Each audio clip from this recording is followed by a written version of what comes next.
আজকে বানাবো সজনে ডাঁটা এবং বেগুন আলু দিয়ে নিরামিষ তরকারি। এই রেসিপিটি একদম নিরামিষ, কোনো রকম পেঁয়াজ রসুন ব্যবহার করা হয়নি এবং বানাতেও খুব সহজ আর খুব কম ইনগ্রিডিয়েন্টে বানিয়ে নিতে পারেন। নমস্কার বন্ধুরা, welcome to Shilpa's home kitchen. আমি শিল্পা নতুন এক রেসিপি নিয়ে হাজির হয়ে গেলাম। আজকের রেসিপি সজনে ডাঁটা বেগুন আলু দিয়ে নিরামিষ ঝোল। এটি বানাতে খুব কম সময় লাগে। ভিডিওটি স্কিপ না করে প্রথম থেকে শেষ অবধি খুব ভালোভাবে দেখবেন।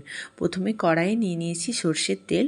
সর্ষের তেলটা একটু বেশি পরিমাণে নিতে হবে যাতে বেগুন আলুগুলো খুব ভালোভাবে ভাজা যায়। প্রথমে আলুগুলো খুব ভালো করে ভেজে নিতে হবে, হালকা ব্রাউন করে ভেজে নেবেন। খুব বেশি কড়া করবেন না, আবার যেন কাঁচাও না থাকে, সেরকমভাবে হালকা করে ভেজে নিতে হবে।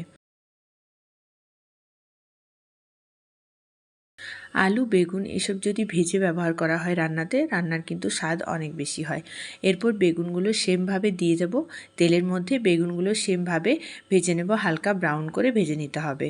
হালকা ব্রাউন হয়ে গেলে বেগুনগুলো তুলে সেই তেলে আবার বড়িগুলো ভেজে তুলে নিতে হবে।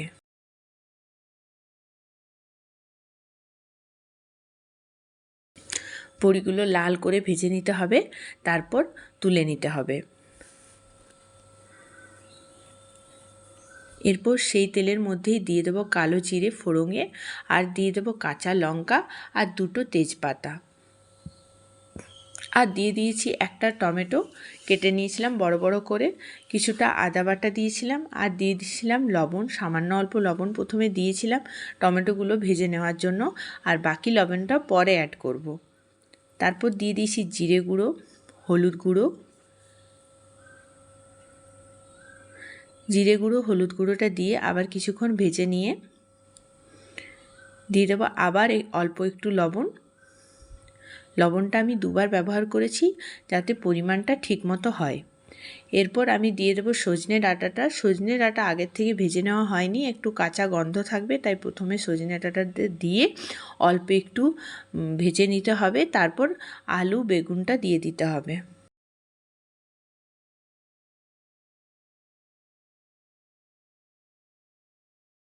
আলু বেগুনটা ভালো করে মশলার সঙ্গে মিক্স করে নিতে হবে, মানে কিছুক্ষণ অল্প কষিয়ে নিতে হবে। তারপরে দিয়ে দেবো গরম জল, বড় 1 কাপের গরম জল দিয়ে দিয়েছি। গরম জলটা দিয়ে কিছুক্ষণ নাড়াচাড়া করে 4 থেকে 5 মিনিটের জন্য ঢাকা দিয়ে রেখে দিতে হবে, যেন আলু বেগুনগুলো খুব ভালোভাবে সেদ্ধ হয়ে যায়। 5 মিনিট পর ঢাকা খুলে বড়িগুলো অ্যাড করতে হবে। বড়িগুলো দিয়ে গ্যাসের ফ্লেমটা অফ করে দিতে হবে, তাহলে বড়িটা খুব মুচমুচে থাকবে এবং খেতে ভালো হবে। এরপর গ্যাসের ফ্লেমটা অফ করে কিছুক্ষণ স্ট্যান্ডিং টাইম দিয়ে দিতে হবে। মোটামুটি 4 থেকে 5 মিনিট ঢাকা দিয়ে সাইড করে রেখে দিতে হবে। তাহলেই তৈরি হয়ে যাবে সজনে ডাঁটা বেগুন দিয়ে আলু দিয়ে ঝোল। এটা খেতে খুব ভালো হয়, গরম ভাতের সঙ্গে গরমের দিনে খুব ভালো হয় খেতে। অবশ্যই বাড়িতে ট্রাই করবেন আর জানাবেন কেমন হয়েছে। ভিডিওটি শেষ অবধি দেখার জন্য অনেক অনেক ধন্যবাদ। ভিডিওগুলি ভালো লাগলে চ্যানেলটি সাবস্ক্রাইব করে পাশে থাকবেন। ধন্যবাদ।